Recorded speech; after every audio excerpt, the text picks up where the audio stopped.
All right, buckle up, because we're diving headfirst into one of the most pivotal moments in history, a moment that still echoes through the ages. The American Revolution. You got it. But we're not just talking dates and battles here. No, sir. We're going deeper. Much deeper. We're talking about the WHY.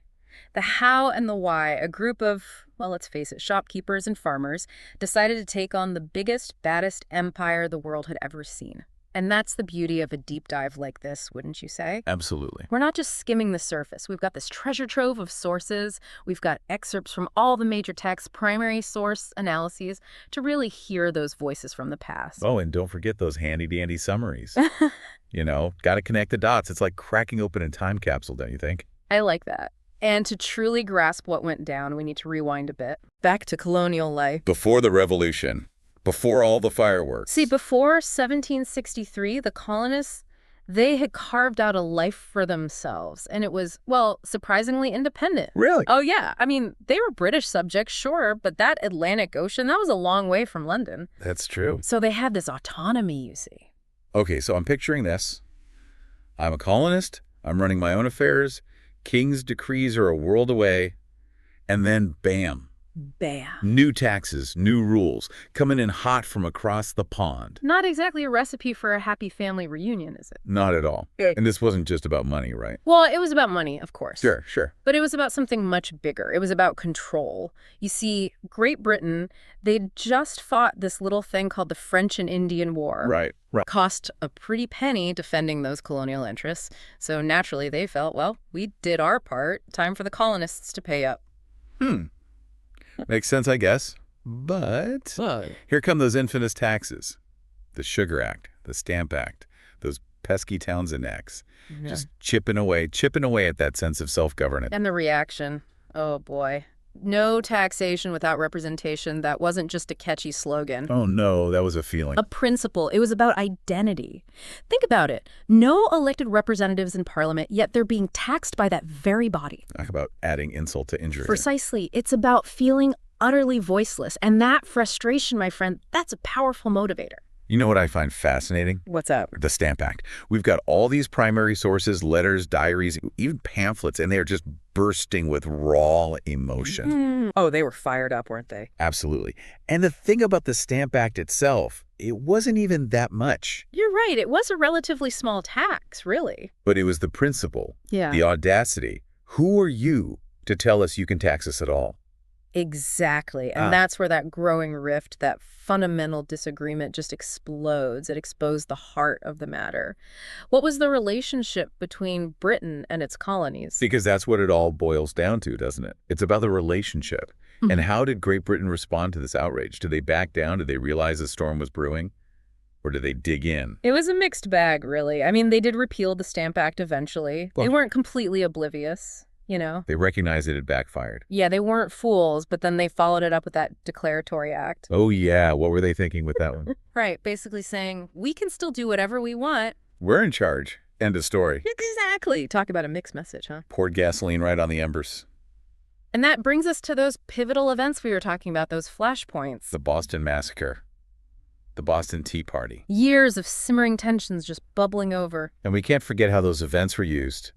The propaganda. Oh, it was a masterclass in shaping the narrative. That Paul Revere engraving. Oh, you know the one. 5 colonists dead in the street. The British lined up like firing squad. Powerful imagery, right? Now, whether it was completely accurate... Well, that's debatable. Our primary sources paint a more chaotic picture, actually, but that's not the point, is it? No, the point is it captured the narrative, British oppression at its bloodiest. Exactly. And that's the thing about propaganda. It's not always about outright lies, right? No, it's about framing the narrative, controlling how people see it. And the Boston Tea Party? Oh boy, they really knew how to make a statement. Political theater at its finest, am I right? The Sons of Liberty disguised as Native Americans dumping all that tea into the harbor. I mean, it was a direct attack on British economic interests, sure. But the symbolism? Defiance throwing off the shackles of tyranny. It struck a nerve. And what about the newspapers back then? Don't even get me started. We found excerpts from colonial newspapers, pamphlets, personal letters, buzzing with these stories. They knew how to spread the word. It's amazing to see how news traveled and shaped public opinion, even without Twitter. Imagine you're a colonist, you're reading about these events, you hear your neighbors talking. It creates this sense of shared experience. Yeah.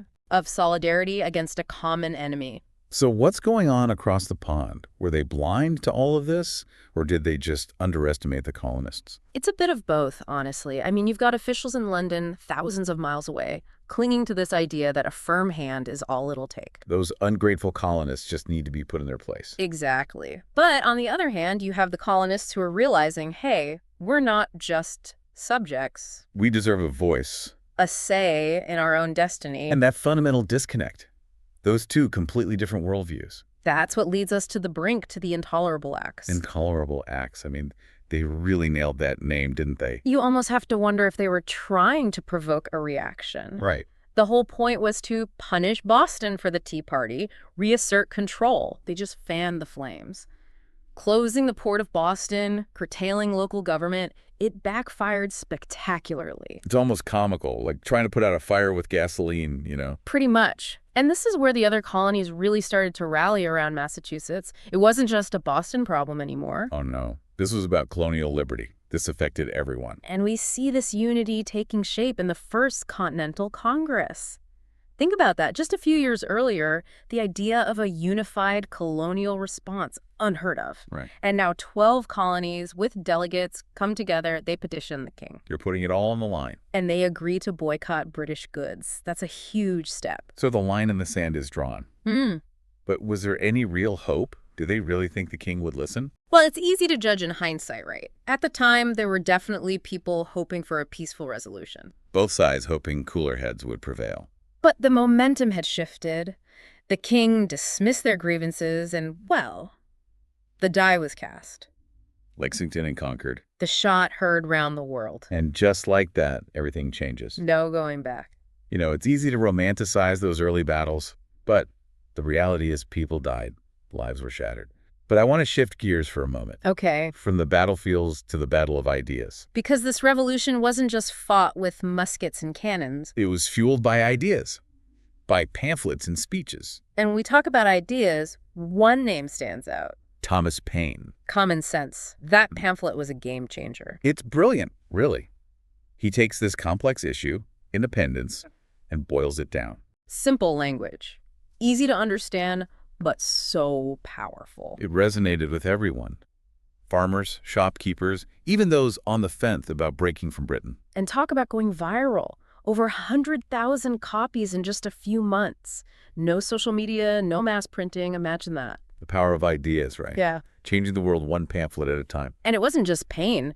We see these committees of correspondence popping up. Ordinary people getting involved. Sharing news, debating, organizing. This was a true grassroots revolution. It really makes you think, what would it take to inspire that level of civic engagement today? What issues could move us to action like that? It's a question worth pondering. It really is, and that's the beauty of a deep dive like this. We unearth the past, we learn from it, and hopefully we come away with a better understanding of who we are. Well said. Thanks for joining us on this journey.